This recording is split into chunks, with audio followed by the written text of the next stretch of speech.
we have decided to inflict her with only one sentence, that is sentence of death.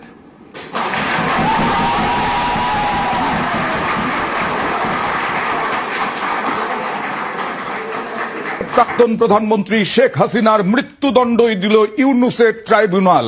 ইউনুসের tribunal মৃত্যুদণ্ড দিল শেখ হাসিনার। গণহত্যায় হাসিনার মৃত্যুদণ্ড মানবতা বিরোধী অপরাধ, গণহত্যার প্রমাণ, এরকমটাই বলা হয়েছে বিচারপতিদের তরফে।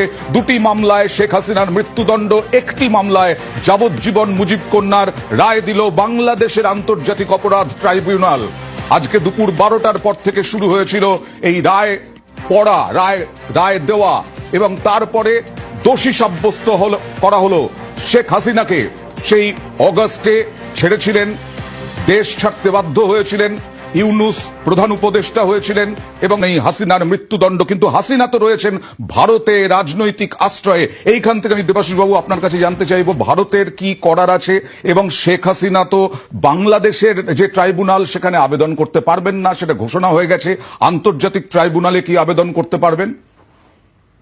ইন্টারন্যাশনাল কোর্ট অফ জাস্টিসে তিনি আবেদন করতে পারবেন, কিন্তু তাকে তো ওখানে যেতে হবে। এবার তাকে মানে যাওয়ার ছাড়পত্র বা ভারত ব্যবস্থা করবে কিনা খুব জটিল বিষয়। পাশাপাশি যদিও ভারতের সাথে আমাদের বন্দি প্রত্যর্পণ চুক্তি, বাংলাদেশের সাথে বন্দি প্রত্যর্পণ চুক্তি রয়েছে, বাংলাদেশ দাবি করতেই পারে যেহেতু হাসিনার বিরুদ্ধে মৃত্যুদণ্ডের নোটিশ জারি করা হয়েছে, রায় দেওয়া হয়েছে, তাহলে হাসিনাকে বন্দি প্রত্যর্পণ এর আওতায় এনে হাসিনাকে বাংলাদেশের কর্তৃপক্ষের কাছে হস্তান্তর করা হোক। কিন্তু ভারত হয়তো সেটা করবে না।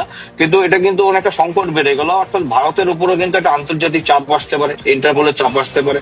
এবং যেহেতু বাংলাদেশের মানে ইন্টারন্যাশনাল ট্রাইব্যুনাল, তারা তো ইন্টারন্যাশনাল কোর্ট অফ জাস্টিস বা অন্যান্য আইনি সংস্থা যারা আছে তাদের কাছে দরবার করবে কেন ভারত মানে একটা অপরাধীকে আশ্রয় দিচ্ছে।